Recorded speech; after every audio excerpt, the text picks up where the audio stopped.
গান থেকেও কি পার্টস অফ স্পিচ শেখা সম্ভব? একদমই সম্ভব। সো চলো আজকে আমরা এই গানটা থেকে নাউন এবং তার ক্লাসিফিকেশনস গুলো দেখি। নাউন হলো এমন এক শব্দ যা কোনো ব্যক্তি, স্থান, বস্তু, প্রাণী বা ধারণার নাম বোঝায়। আমি কলকাতার রসগোল্লা, এই গানের লাইনটি থেকে তোমরা বুঝতেই পারছো যে এই গানের লাইনের মধ্যে নাউন বা নাম উপস্থিত আছে। জেনারেলি 5 ধরনের নাউন হয়ে থাকে: proper, common, abstract, collective and material.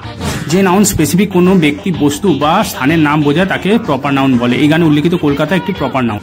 যে নাউন একই শ্রেণীর কোনো বস্তু, প্রাণী বা মানুষের নাম বোঝায় তাকে কমন নাউন বলে। এই গানে উল্লেখিত রসগোল্লা একটি কমন নাউন, কারণ রসগোল্লা বিভিন্ন ধরনের হতে পারে: ছোট রসগোল্লা, বড় রসগোল্লা, বেক রসগোল্লা, ম্যাঙ্গো রসগোল্লা।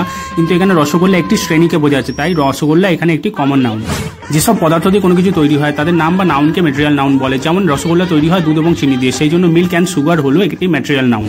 যে সমস্ত নাউন গুণ, ভাব বা অবস্থা বোঝায়, অর্থাৎ যাদের দেখা বা ছোঁয়া যায় না কিন্তু অনুভব করা যায়, তাদের অ্যাবস্ট্রাক্ট নাউন বলে। যেমন রসগোল্লার মিষ্টতা অনুভব করা যায় কিন্তু দেখা বা ছোঁয়া যায় না, তাই সুইটনেস হলো একটি অ্যাবস্ট্রাক্ট নাউন। যেসব নাউন একাধিক বস্তু বা প্রাণীকে একত্রে বোঝায় তাদেরকে কালেকটিভ নাউন বলে। যেমন আমি যদি বলি রসগোল্লার হাড়ি বা রসগোল্লার প্যাকেট, তাহলে হাড়ি মানে কিন্তু একসঙ্গে অনেকগুলো রসগোল্লা বোঝাচ্ছে, সেই জন্য প্যাকেট, টিম, ফ্যামিলি, বাঞ্চ এগুলো সমস্ত কালেকটিভ নাউন।